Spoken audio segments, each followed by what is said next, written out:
Today, I want to talk about clothing and altered states of consciousness. Basically, I want to explain to you why I'm going to spend the next 18 minutes picturing all of you in your underpants. Terence McKenna said that the body is the nexus of the mystery of life.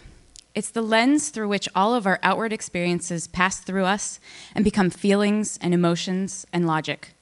It's also through which those feelings and inner feelings become outward expressions. At the apex of this lens is the practice of body adornment. The term participation mystique denotes a psychological connection with objects.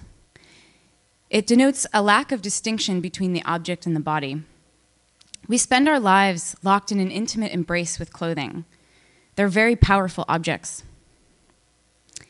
When I was a little girl, my mom decided one Halloween that she was going to make my costume, a clown costume, rather than buying a ready-made.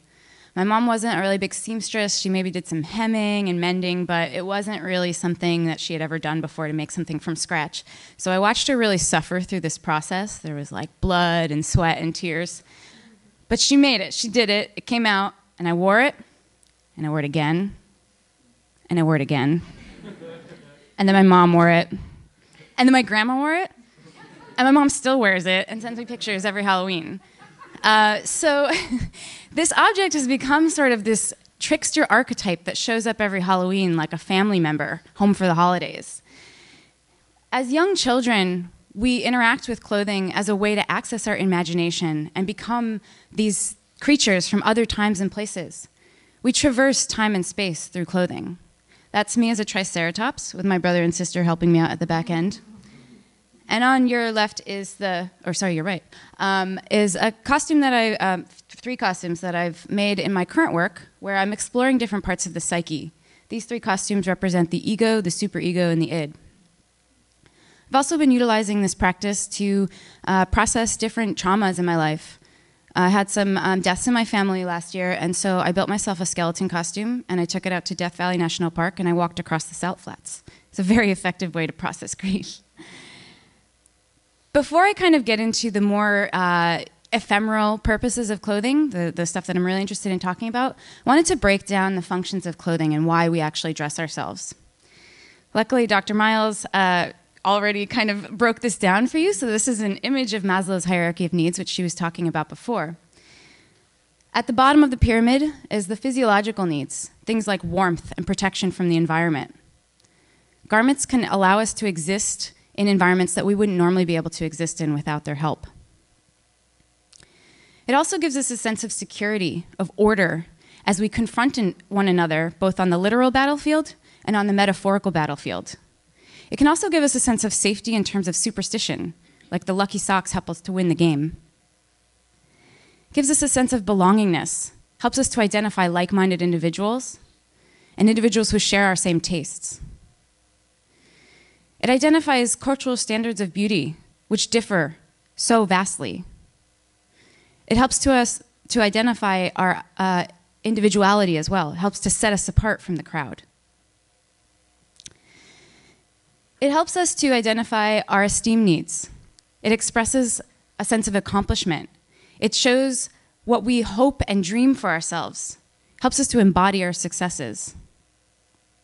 And at the tippy top of the triangle, where we are today, apparently, and my favorite part of the triangle is the self-actualization part.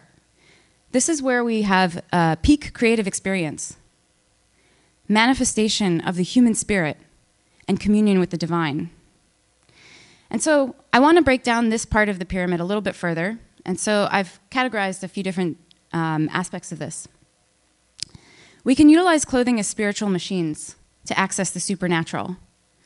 They can be time machines to bring us into a past that we've never been able to experience, or far into the future, which we might never see. They can be spaceships for transcendence. This is the whirling dervish costume from Turkey, used in the Sama ceremony. And these dancers spin with these wide skirts, and their hems never touch one another.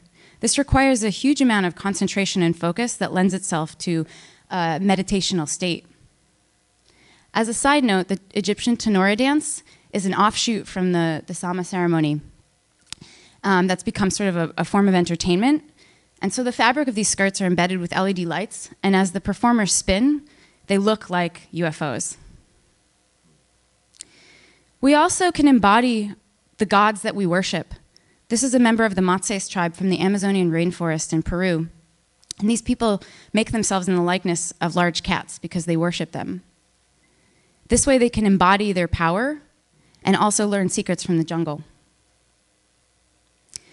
Shamanic practices have a long history of utilizing costume as portals to the multidimensional realm.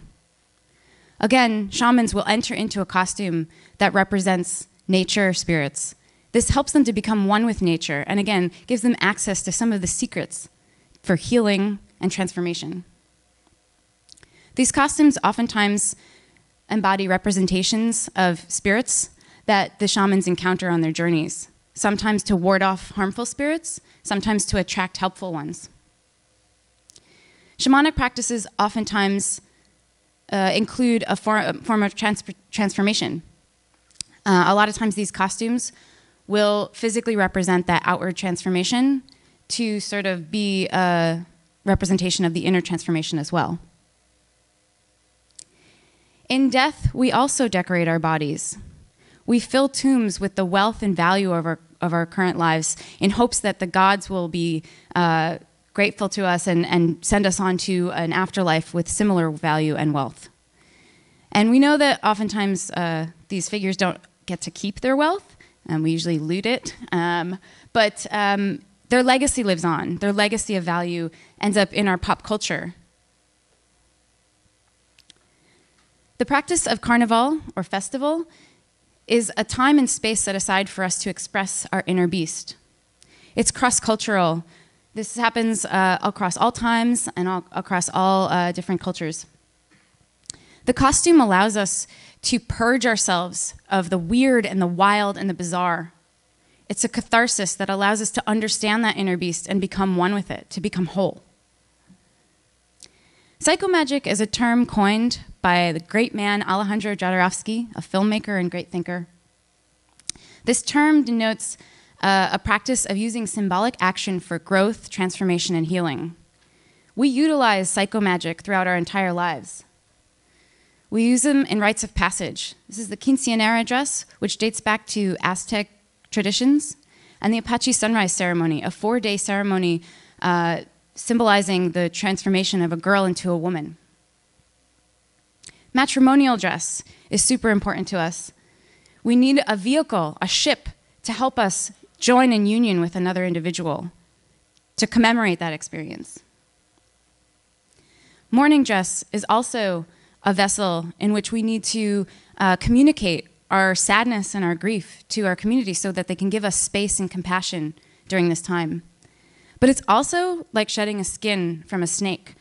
After you grieve, you're able to leave behind that shell and not carry that sadness with you.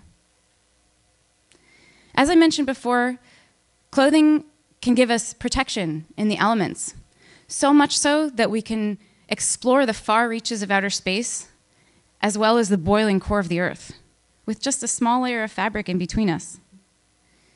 In addition to this, we seek symbolic protection within our garments. It gives us bravery and courage and allows us to become superhuman.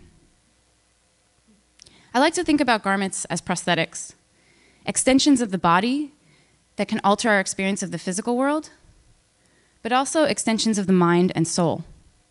This is Emilio Pucci from the mid-1960s during the psychedelic revolution, when people were having extreme inner experiences and needed to exercise it and let it out into the world and let other people know what was happening inside of them. This was no new phenomenon, however.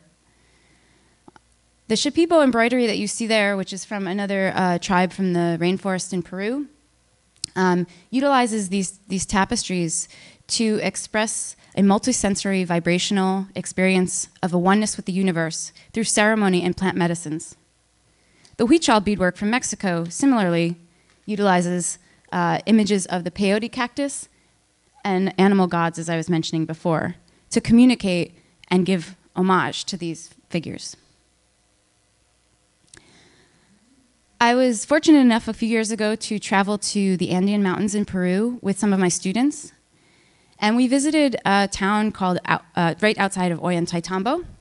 And the women in this town taught us how to spin fibers from raw wool, dye those fibers with plants and minerals from the surrounding mountains, and then weave them into a small piece of cloth.